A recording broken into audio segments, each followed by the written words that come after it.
We are a new race of human beings. A race of born-again believers with the Zoe life of God within us. We are new creatures in Christ. And what I hope to gain from teaching this is it will bring a fresh revelation of who Jesus is and who we are in him. Guys, let me tell you something.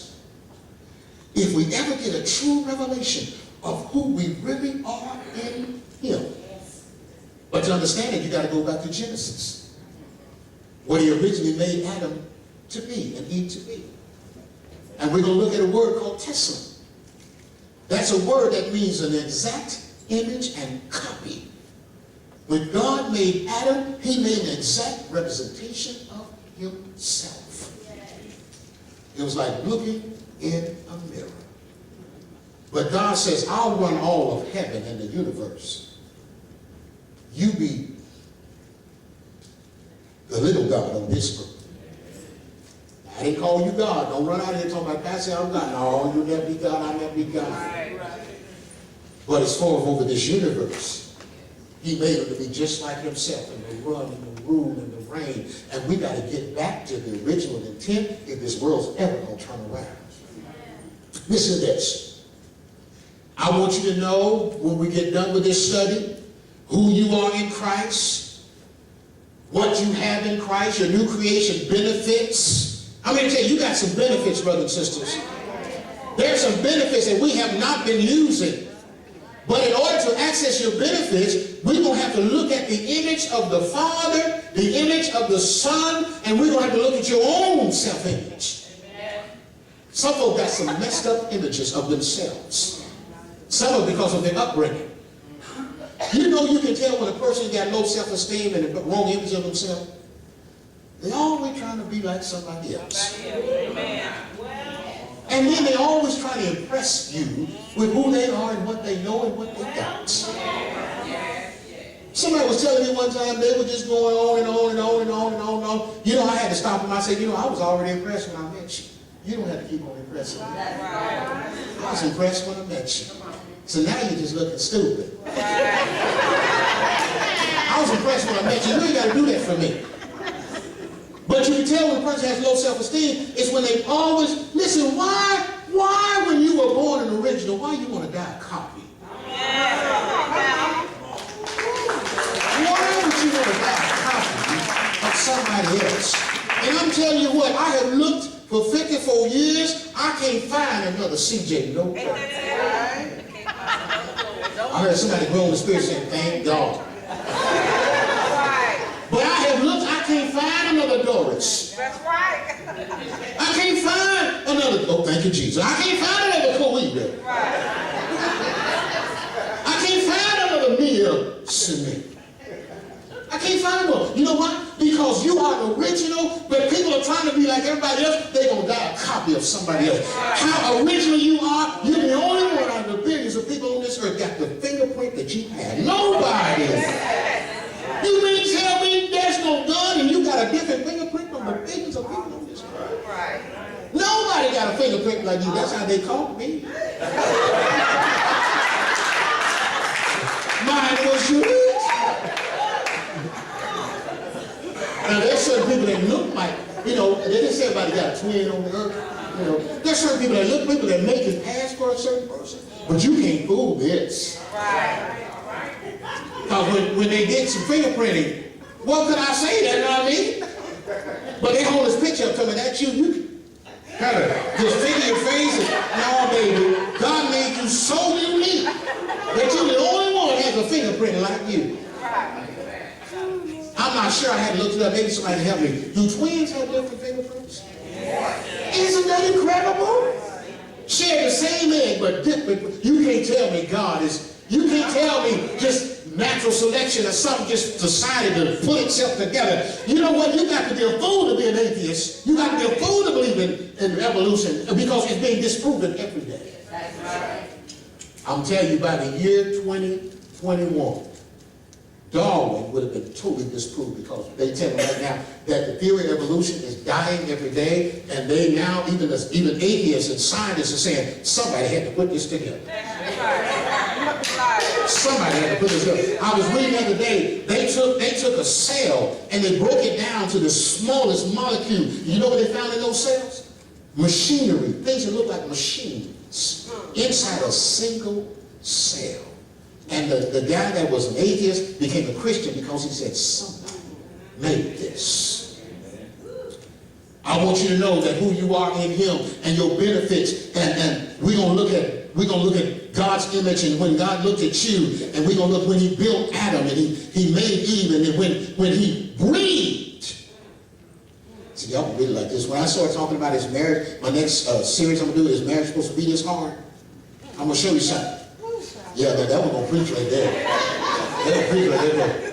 I heard somebody say, oh, that hit my spirit. Because marriage is not supposed to be as hard as we make it. It really isn't. But I'm gonna show you that when God breathed into Adam the breath of life, the Hebrew doesn't say that at all. It said God breathed into Adam the breath of lives. Plural. Guess what? Every human being was in Adam.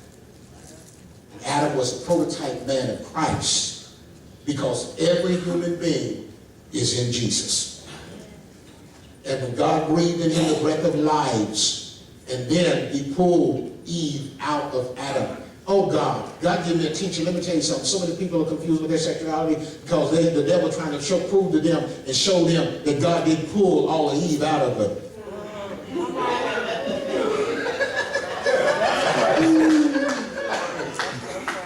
But that's another message for another time. My heart is so full of the word, man, that I want to share it all, but God just won't let me just yet. So y'all got to keep coming back, because I didn't even get past the first page, but I'm done for the day. But I want you to understand something. Next week, we're going to look at man created in the image of God.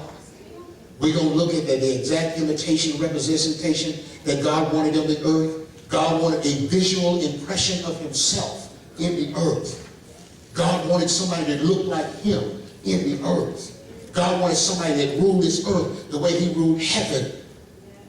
God wanted somebody to have his same nature and his qualities. God wanted somebody to talk like him, walk like him. Do you know something? Oh God, I gotta quit. But let me share this with you. This is going to happen in the millennium, when Jesus Christ comes and sets up his earthly kingdom, and we have 1,000 years of peace. This may sound like a silly question, but you pet owners, you pet lovers, you really can't understand what your dog is saying. Right. You probably know what it's trying to convey, but you don't know what it's saying. Right. Whenever we hear a chicken, we don't know what that chicken is saying. I know what it's saying to me. Please don't roast me with birds and butter. But we really don't know what it's saying. When that cow goes, moo, we don't know what it's saying. It's probably saying, eat more chicken. When the pig goes, we don't know what it's saying. But let me tell you something. There was a time before sin entered the earth that Adam knew exactly what they were saying, because they all spoke the same language. And in the millennium, it's going to be that way again. Because let me tell you what happened.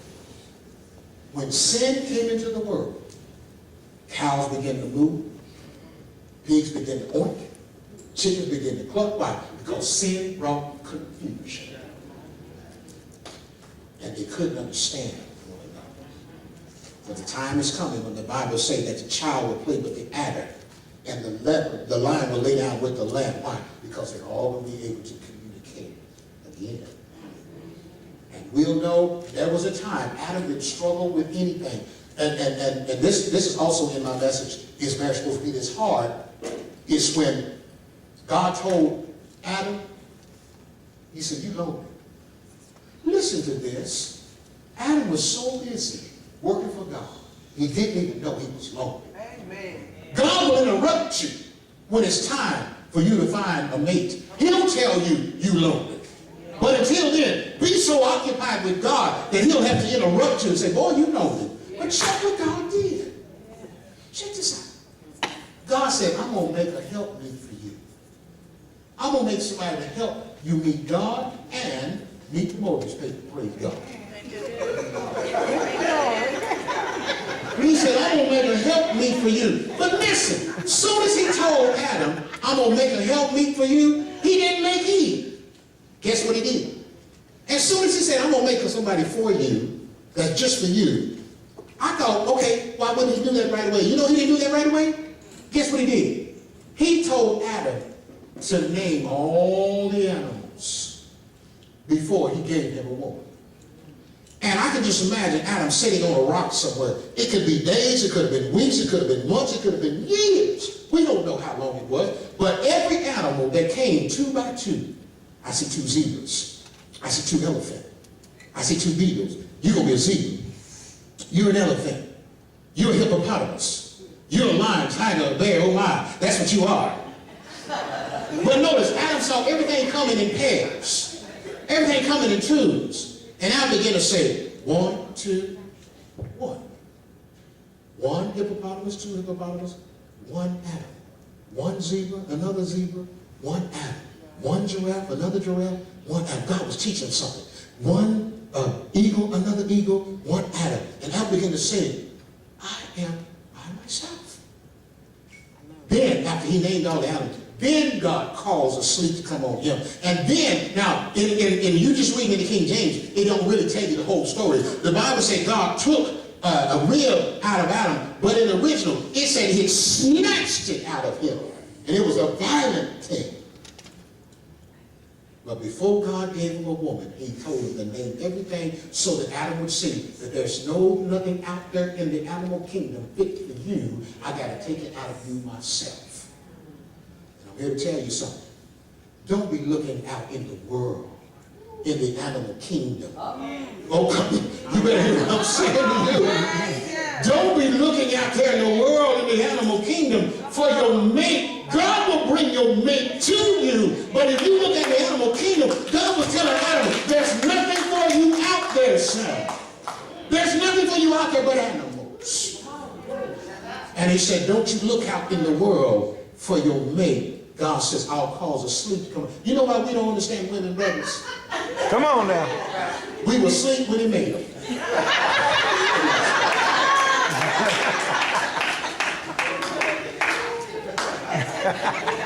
I better quit right there. And you want to know why women? Why when you meet a man, the man don't have to be all that great looking. If he got a good job in security, he got potential. Because now you got to be able to look at him. Don't get me wrong. But here's some of the concerns that women have. And it's legitimate and it's valid because that's the way Eve had it when she woke up. When Eve woke up, and Adam woke up, she had a house, she had a place to stay, she had dishes, she had silverware, she had a wall, she had all this kind of stuff. And when she looking around, that's why women, the first thing they want to know is, do I have some kind of security? Because Eve had it.